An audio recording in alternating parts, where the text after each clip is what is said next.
I hadn't planned to stay over. Jason's birthday party had gotten louder, messier, more crowded than I'd expected.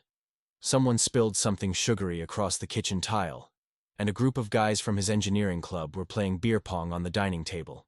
By midnight, my head was buzzing and the buses had stopped running. "Just crash at my place," Jason slurred, already halfway into his third slice of cake. "Couch is yours." I hesitated, but then he clapped me on the back and added, "Don't worry, Caleb's cool with it." I barely knew Caleb, Jason's older brother.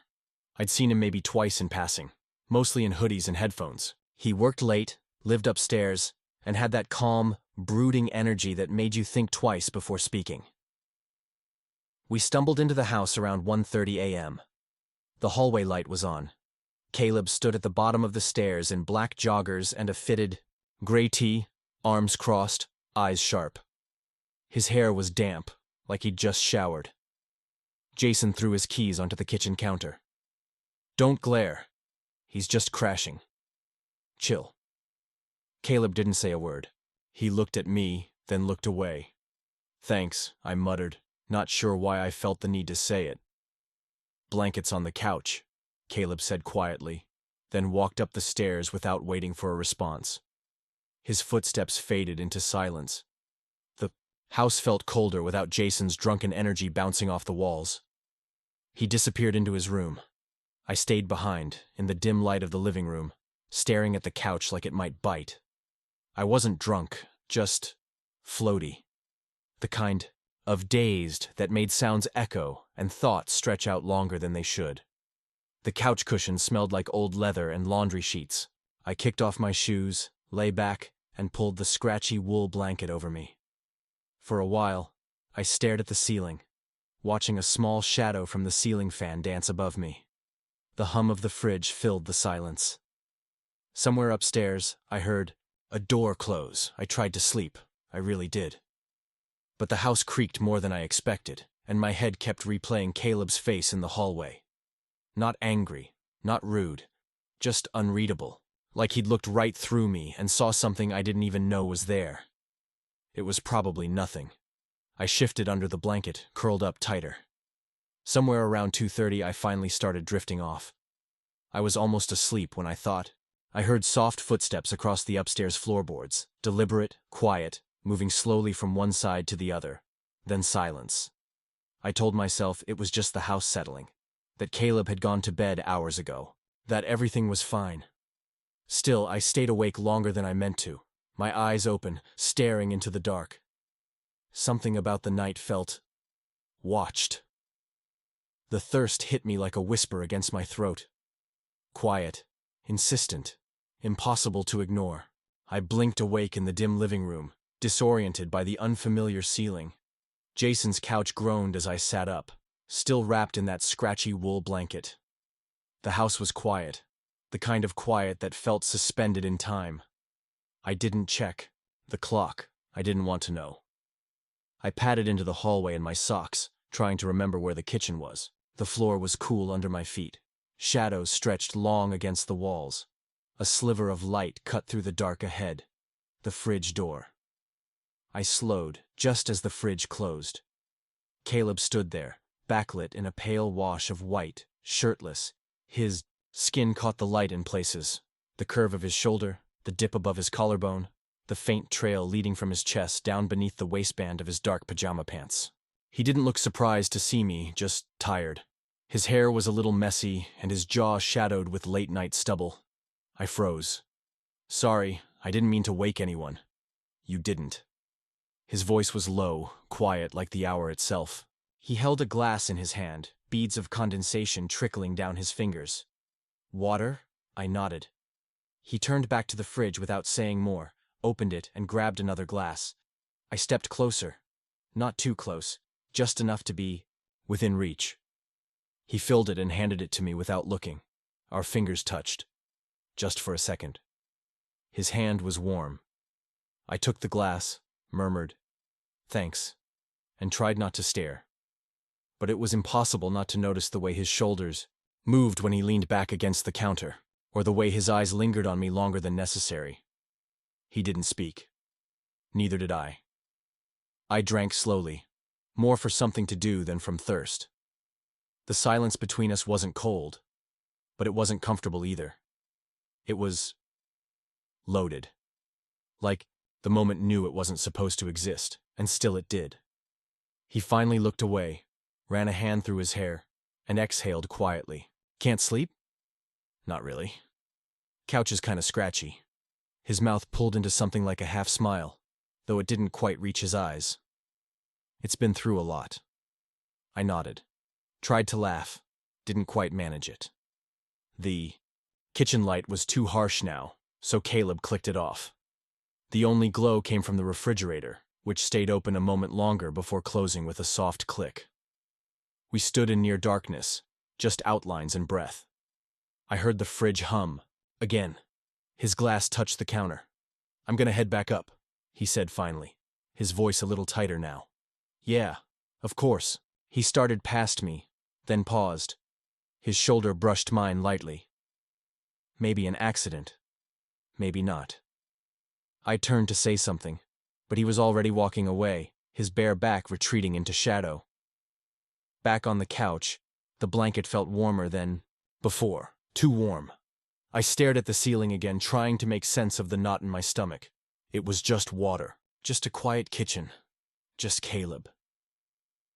But the way he looked at me, like he wasn't sure what I was, or maybe like he recognized something I hadn't even named yet, it clung to me.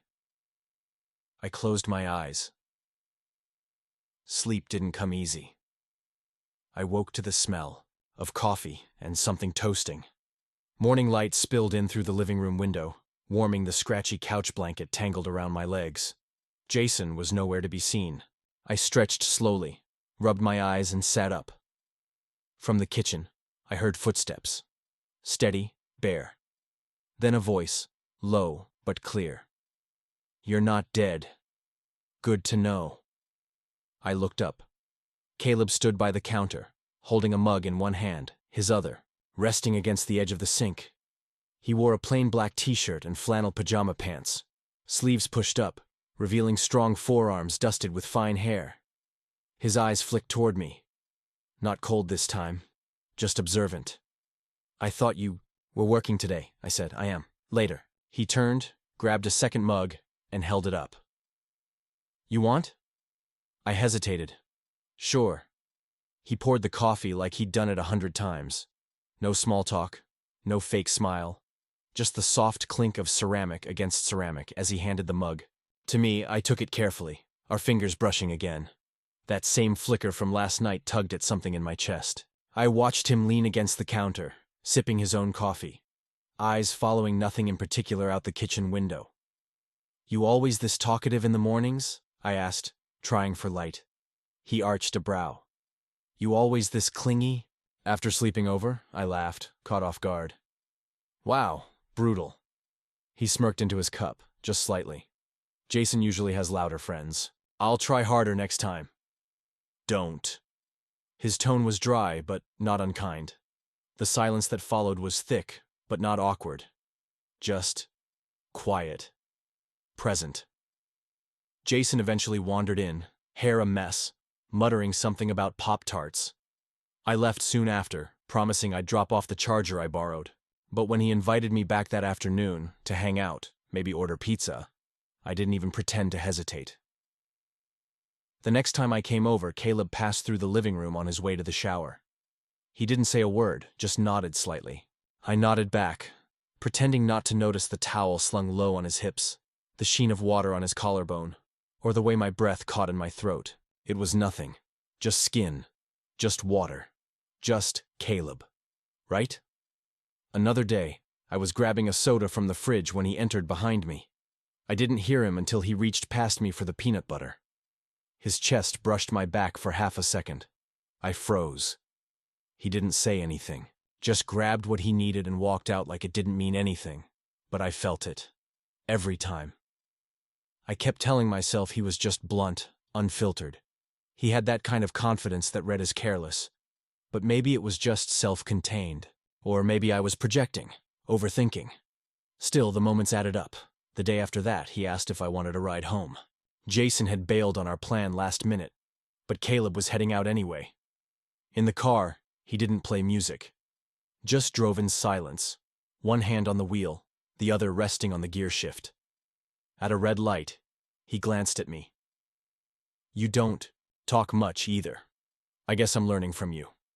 He didn't smile, but his eyes softened just a little. When he dropped me off, he didn't say goodbye. Just nodded once, then drove off. No explanation. No need. The air smelled like warm pavement and confusion. A few nights later, I met up with friends from campus.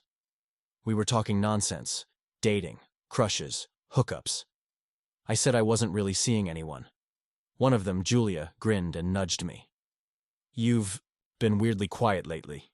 You sure you're still into girls?" I choked on my drink. "What?" She laughed. "I'm kidding, kind of. You've just been different." Blushing randomly, looking distracted.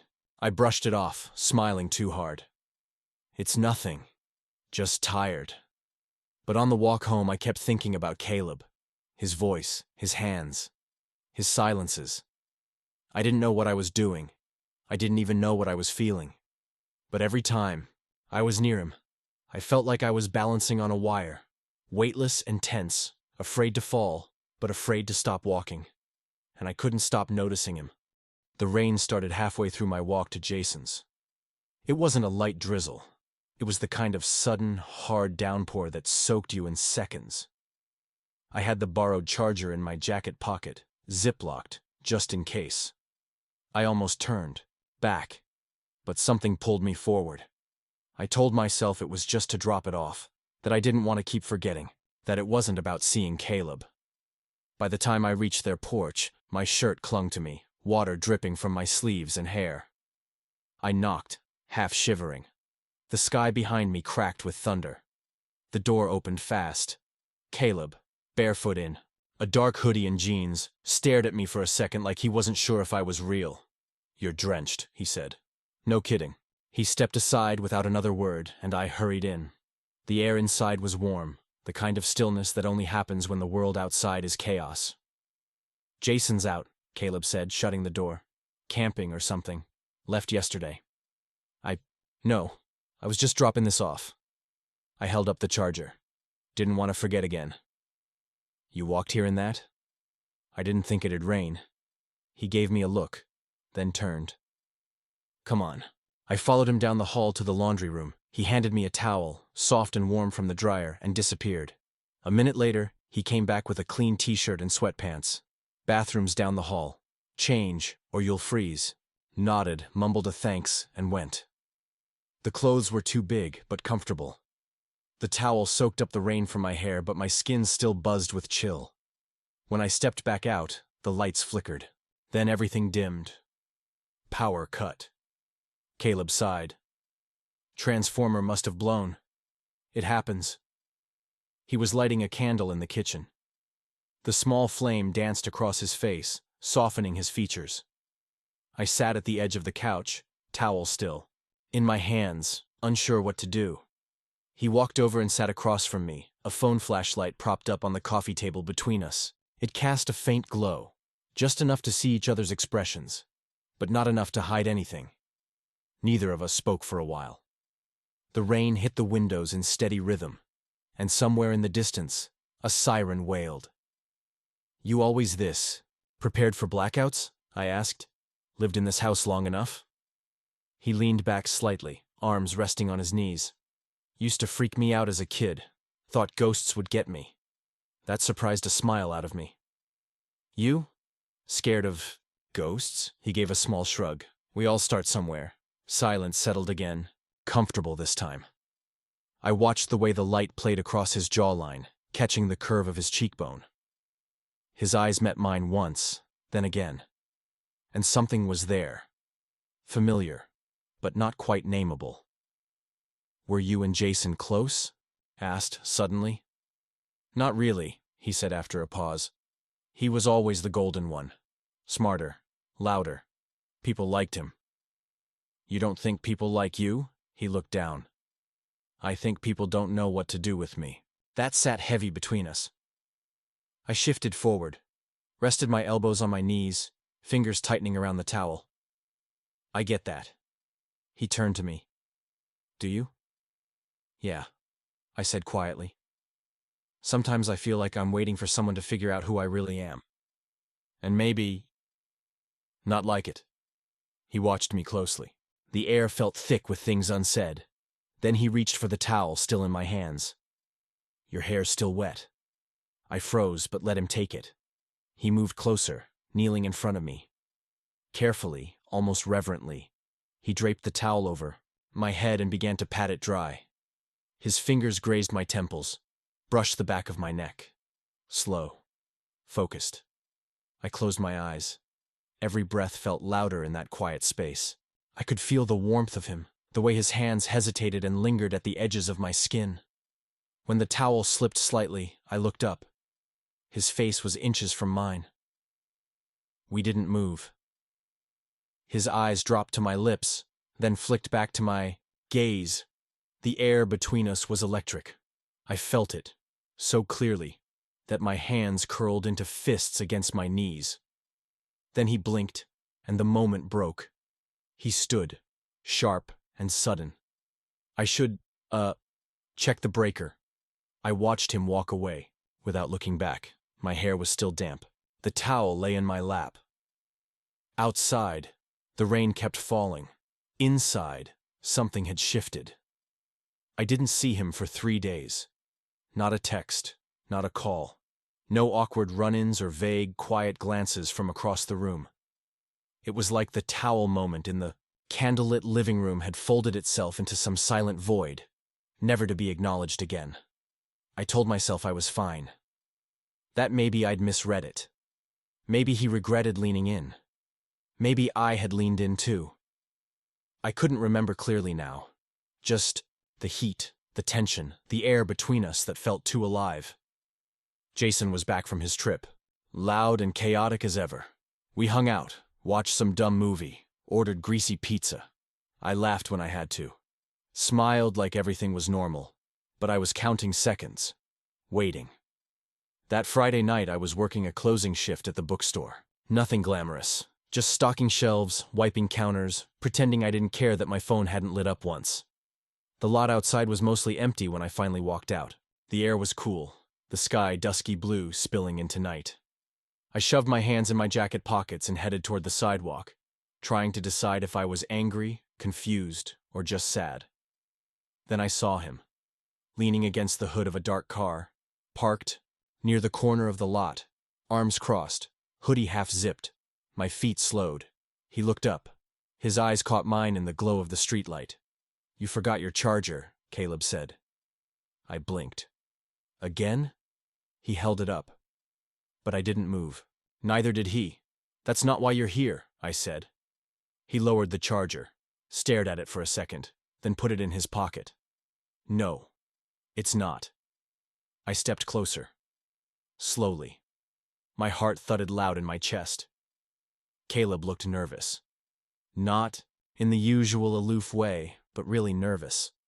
Like something fragile was cracking under his skin. "I've been thinking about that night," he said. "More than I should have." I swallowed. Me too. I thought it was just a moment. Something you'd laugh about later. Something I could forget. I waited. He exhaled. Looked away. Then back. "But it wasn't just you. That night. I felt it too." My breath caught. We stood there, under the amber wash of the street lamp, surrounded by silence and wind. I wasn't sure who stepped forward first. I just knew we were close, too close not to feel the gravity between us pull tight. Caleb's fingers brushed mine, hesitated. Then his hand folded around mine, gently, like he wasn't sure if he was allowed. I looked up. He was already looking at me, his lips parted, just slightly. I moved first. Or maybe we moved together. The kiss came slowly, like testing a current before diving in. Our mouths touched, soft and cautious, breath catching between us. And then it deepened. Not rushed. Not desperate. Just full of everything we hadn't said. My hand slid to the side of his face, and he let out the quietest sound, half relief, half surrender. When he pulled back, his eyes were wide. His chest rose and fell, uneven. I shouldn't, he whispered. Jason can't know, not yet. I nodded. I understood. But inside, a flicker of something warm spread quietly across my ribs. He came back. That was enough, for now. Jason left early Friday morning with a tent, too many energy drinks, and a Bluetooth speaker that never stopped playing bad EDM. He barely noticed when I said I wouldn't be joining the trip, just smacked my shoulder, and said, "Rain check, dude," before peeling off in his friend's Jeep. I waited until afternoon to show up at their place. I hadn't told Caleb I was coming. I didn't even text. I just walked the familiar blocks, hands deep in my hoodie, pockets, heart somewhere in my throat. He opened the door before I knocked. "You always hover outside first?" he asked, one eyebrow raised. "I wasn't sure if you wanted me here." "I do," he said. Simple. Quiet. And he stepped back to let me in. The house felt emptier without Jason's noise. No game controller clicks, no open chip bags, just the hush of a lived-in place, echoing with absence. Caleb's room was different from what I'd imagined. Clean but lived in. Dark blue walls. A bookshelf leaning slightly. A window cracked open to let in the breeze. The bed was unmade, like he hadn't bothered since waking up. He sat on the edge. I stood near the desk, unsure how to begin. "I didn't bring anything," I said. "You're not here for stuff." He said it like he knew exactly why I was there, even if I didn't. We talked for hours. Not about us. Not yet. Just life. He told me his mom left when he was 10, that their dad raised them with more silence than structure, that Jason had always been the one people liked, while he'd spent his teen years trying not to be seen. Got good at being the wall people bounce off, he said. Easier than being the guy who lets things in. I looked at him, his eyes flickering with something unspoken. "You let me in." "I'm trying." We lay on the bed after that, fully clothed, no touching, not yet. It wasn't about heat. It was about breathing the same air, listening to the fan spin, and knowing there was nowhere else we wanted to be. At some point, our hands touched. His pinky grazed mine. I didn't move. He didn't either. When I told him I was scared, of wanting, of being wrong, of being too much, he just looked at me for a long time. Then he said, "I'm scared too." That was enough. The moon came up while we talked. The room turned silver and blue. We ended up facing each other on the bed, sharing a pillow. Our foreheads touched. Neither of us pulled away. He closed his eyes first.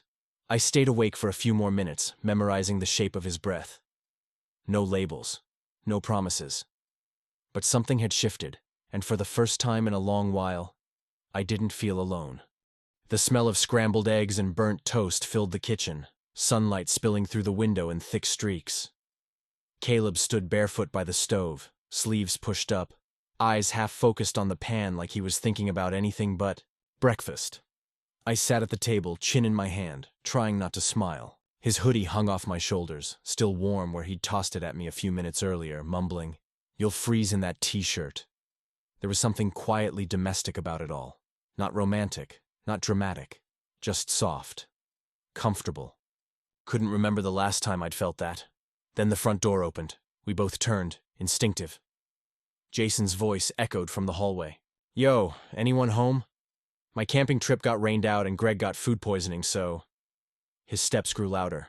"Also, I forgot my..." He walked into the kitchen and froze mid-sentence. For a beat, no one moved. Caleb still held the spatula, mid-turn. I sat a little too upright, hoodie sleeves pulled over my hands. Jason's eyes flicked between us. "Oh, hey, you're here." I nodded, casual like I hadn't just been curled into his brother's side a few hours ago. Forehead to forehead in a dark, silent room. "Thought you were working today?" Jason said to Caleb. I switched shifts. Jason blinked, clearly computing something but not asking yet. "Cool. Smells like eggs." Caleb didn't answer. He just scooped the last of them onto a plate and slid it across the counter toward me. I picked at them with a fork I didn't remember grabbing, trying not to act guilty. Jason grabbed a soda from the fridge. You two seem weirdly chill today. Is that bad? Caleb asked, wiping his hands on a dish towel. No, I mean, you're usually either ignoring each other or giving sarcastic commentary. Jason laughed, but it didn't sound like a joke. Now it's all peaceful. I glanced at Caleb. He didn't flinch. Jason's eyes landed on the hoodie I was wearing. Hey, isn't that yours? He asked Caleb. Caleb looked right at him. Yeah, he was cold. Jason raised his eyebrows but didn't push. Okay, he said, hands up in mock surrender. Breakfast is weird. Noted. After a few minutes of awkward chewing and small talk about weather apps, Jason wandered off to unpack. Caleb and I cleaned up the dishes in silence. I turned the faucet on low. That could have been worse. Caleb dried a mug with slow, steady hands. Yeah. You okay? I think so. I waited. But he didn't say more. Jason left again that afternoon, this time with no dramatic exit. Said he was going to meet some friends and wouldn't be back until late. I took the cue and said I should head home too. Caleb walked me to the door. The air between us felt heavier now that it wasn't night. Daylight made everything sharper, more exposed. You sure you're good? I asked. He nodded, then hesitated. I'll text you. I left without hugging him, without touching his hand, without anything that might feel too obvious. But halfway down the street, my phone buzzed. We'll figure it out. If you want to. I stopped walking. Read the message twice. Then 3 times. I didn't reply. I just slipped, the phone back in my pocket. Same pocket where his hoodie sleeve bunched inside the seam. I let my fingers brush it. The fabric was soft. It smelled like laundry soap and something that was starting to feel like home. The breeze picked up as I kept walking. Cool and light, stirring the loose edges of my hair, cutting through the quiet.